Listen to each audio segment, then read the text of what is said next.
താങ്കൾ നേരത്തെ സൂചിപ്പിച്ച ഈ സമുദായ ഘടകം, വോട്ടർമാരുടെ സമുദായം തിരിച്ചെടുത്ത കണക്കെടുത്താൽ പത്തനംതിട്ടയിൽ ഏതാണ്ട് 40% ക്രിസ്തുമത വിശ്വാസികളാണ്. അതിൽ തന്നെ പ്രാമുഖ്യം ഓർത്തഡോക്സ് സഭക്കാർക്ക്. പിന്നെ വരിക യാക്കോബായ വിഭാഗം, മറ്റു റീത്തുകളുടെ സാന്നിധ്യവുമുണ്ട്. പള്ളിത്തർക്കത്തിൽ യാക്കോബായ വിഭാഗത്തിനൊപ്പം എന്ന തോന്നലുള്ളതുകൊണ്ട് തന്നെ ഓർത്തഡോക്സ് സഭയ്ക്ക് അത്ര പഥ്യമില്ല CPIM-നോടും ഇടതുമുന്നണിയോടും. സഭകളുടെ നിലപാട് എത്രത്തോളം നിർണായകമാണ് ഈ തെരഞ്ഞെടുപ്പിൽ എന്നുള്ളതൊരു വളരെ പ്രധാനപ്പെട്ട ചോദ്യമാണ്. കോൺഗ്രസ് കഴിഞ്ഞാൽ ഓർത്തഡോക്സ് സഭയ്ക്ക് പ്രിയം BJP ആണ് എന്ന് പറയുന്നവരുണ്ട്. അതിൽ എത്രത്തോളം വാസ്തവമുണ്ട്?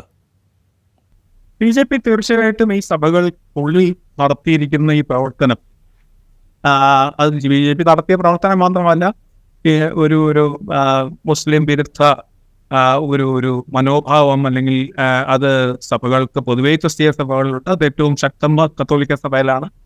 പക്ഷെ അത് കഴിഞ്ഞാൽ ഒരു വലിയ വിഭാഗത്തിൽ, പ്രത്യേകിച്ചും ഈ ക്രിസ്തീയ വിഭാഗങ്ങളിൽ തന്നെയുള്ള എലീറ്റ്, അല്ലെങ്കിൽ അതിൻ്റെ ഒരു വരേണ്യ വിഭാഗം, ഏറ്റവും സമ്പന്നമായിട്ടുള്ള വിഭാഗങ്ങൾക്കിടയിലാണ് ഈ മുസ്ലിം വിരോധം നമ്മൾ ഏറ്റവും അധികം പ്രകടമായി കാണുന്നത്. അപ്പോൾ ഒരുപക്ഷെ പല കാരണങ്ങളാൽ പത്തനംതിട്ട ജില്ലയ്ക്ക് അങ്ങനെ ഒരു ചരിത്രവും മറ്റും ഉണ്ട് താനും. കാരണം ഒരു മുസ്ലിം ക്രിസ്ത്യൻ ഏറ്റുമുട്ടലുകളുടെയും സംഘർഷങ്ങൾക്കും ഒക്കെ വഴിവെച്ചിട്ടുള്ള ചില പ്രദേശങ്ങൾ പത്തനംതിട്ടയിലുണ്ട്. ഈ കേരളത്തിൽ തന്നെ ഈ ക്രിസ്ത്യൻ മുസ്ലിം എന്താ പറയുക ഒരു സംഘർഷം ഉള്ള ഏതാനും ജില്ലകളെടുത്താൽ, എറണാകുളം പോലൊരു ജില്ല എടുത്താൽ ഉണ്ടാവും.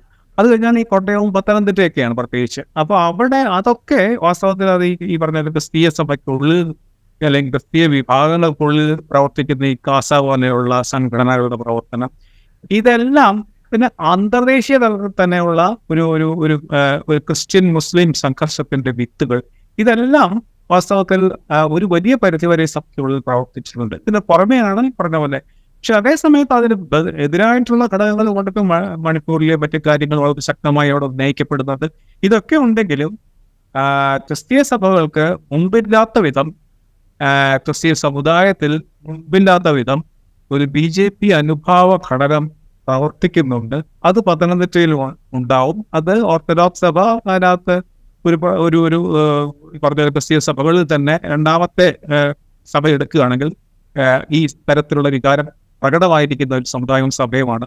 അതൊക്കെ BJP മുതലാക്കാൻ ശ്രമിക്കുന്നുണ്ട്. അതാ ഞാൻ നേരത്തെ പറഞ്ഞ അനിൽ ആന്റണിക്ക് ഉണ്ടായിരുന്ന ചില എതിർ ഘടകങ്ങളെ മറികടക്കാൻ അദ്ദേഹത്തിന് സഹായിച്ചതിൽ ഇതുമുണ്ട് ഒരു പ്രധാനപ്പെട്ട കാര്യം. നേരത്തെ പറഞ്ഞതിൻ്റെ തുടർച്ചയായിട്ട് ഞാൻ ചോദിക്കുകയാണ്. ഇപ്പോൾ മസാല ബോണ്ടിൻ്റെ കാര്യം അല്ലെങ്കിൽ കിഫ്ബിയുടെ കാര്യം നേരത്തെ സൂചിപ്പിച്ചു. തോമസ് ഐസക്കാണ് സംസ്ഥാനത്തിൻ്റെ സാമ്പത്തിക പ്രതിസന്ധിയുടെ മുഖ്യ ഉത്തരവാദിത്തി എന്ന മറ്റുള്ള പ്രചരണം അവിടെ നടക്കുന്നുണ്ട്. ഐസക്കിന് ചോദ്യം ചെയ്തേ മതിയാകൂ എന്ന നിലപാടിലാണ് എൻഫോഴ്സ്മെൻറ്റ് ഡയറക്ടറേറ്റ്. കോടതി പക്ഷേ ഇലക്ഷൻ കഴിഞ്ഞിട്ട് മതി എന്ന നിലപാടെടുക്കുന്നു.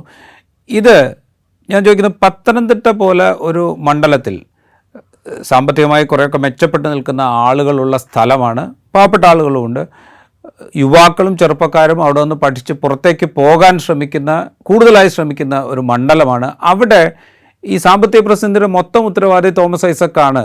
കിഫ്ബി പോലൊരു പ്രോജക്റ്റ് വളരെ അപകടകരമായിരുന്നു. ഇത്തരം പ്രചാരണങ്ങൾ എത്രത്തോളം വിലപ്പോവും എന്നുള്ളൊരു ചോദ്യമല്ലേ? ഒരു പരിധിവരെ അതൊക്കെ വില പോകും. കാരണം പല മനുഷ്യരെ സംബന്ധിച്ചും അവരുടെ ജീവിതത്തിൽ, അവരുടെ ദൈനംദിന ജീവിതത്തിൽ ബുദ്ധിമുട്ടുകളുള്ള ഒരു സമയമാണ്. അത് കേന്ദ്ര ഗവൺമെന്റ് അതിന് ഉത്തരവാദിയാണ്.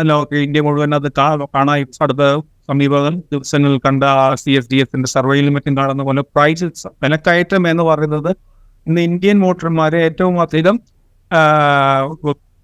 എന്താ പറയുക, ഏറ്റവും അധികം വിഷമിപ്പിക്കുന്ന, അല്ലെങ്കിൽ ഈ തെരഞ്ഞെടുപ്പിൽ ഒരു പക്ഷേ പ്രധാനപ്പെട്ട വിഷയമായി തന്നെ ഉയരാനുള്ള ഉയർന്നു വരാനുമുണ്ട്. അപ്പോൾ അതൊരു ദേശീയ തലത്തിൽ തന്നെ അങ്ങനെയുണ്ട്, കേരളത്തിലുമുണ്ട്. അപ്പോൾ അതിനൊരു പങ്ക് ഒരു പരിധി വരെ അതിൻ്റെ ഉത്തരവാദിത്വം തീർച്ചയായിട്ടും സംസ്ഥാന ഗവൺമെന്റിൽ അത് വരും.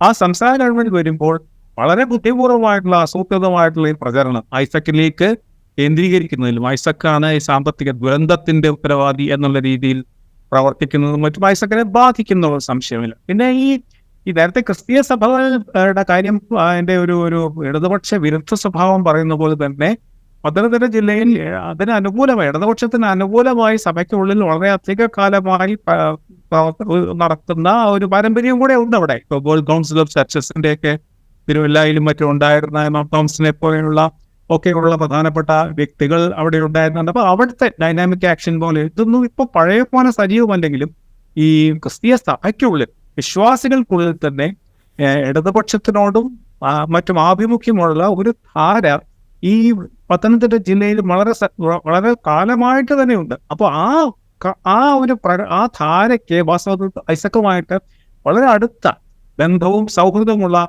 ഒന്നാണ് കാര്യം. അപ്പൊ തീർച്ചയായിട്ടും ഈ ഐസക്കിന് എതിരായിട്ടുണ്ടായിരിക്കുന്ന ഘടകങ്ങൾക്കിടയിൽ പ്രധാനപ്പെട്ട ഘടകങ്ങൾക്കുള്ളിൽ ഒക്കെ അപ്പുറത്ത് ചില അനുകൂല ഘടകങ്ങളുമുണ്ട്. അതുകൊണ്ട് തന്നെ മത്സരം വളരെ രൂക്ഷമായിട്ട് മാറിയിരിക്കുന്ന ഒരു മണ്ഡലമാണ്. ഈ തരത്തിലുള്ള ഒന്നും ഒരു മേഖലയിലും ഒരു കക്ഷിക്കും അതിന് പൂർണ്ണമായിട്ടുള്ള ഒരു എന്താ പറയുന്ന അതിനൊരു ആധിപത്യമോ മേധാവിത്വമോ ഇല്ല. എല്ലായിടത്തും അതിന് ബദൽ ശക്തികളും ഉയർന്നു വന്നിരിക്കുന്ന ഒരു മണ്ഡലമാണ് ഇവിടെ എന്നുള്ളതാണ് ഈ തെരഞ്ഞെടുപ്പ് പത്തനംതിട്ട തെരഞ്ഞെടുപ്പിനെ വളരെ വളരെ ശക്തമാക്കുന്നതും ഒരുപക്ഷെ ശ്രദ്ധേയമാക്കും.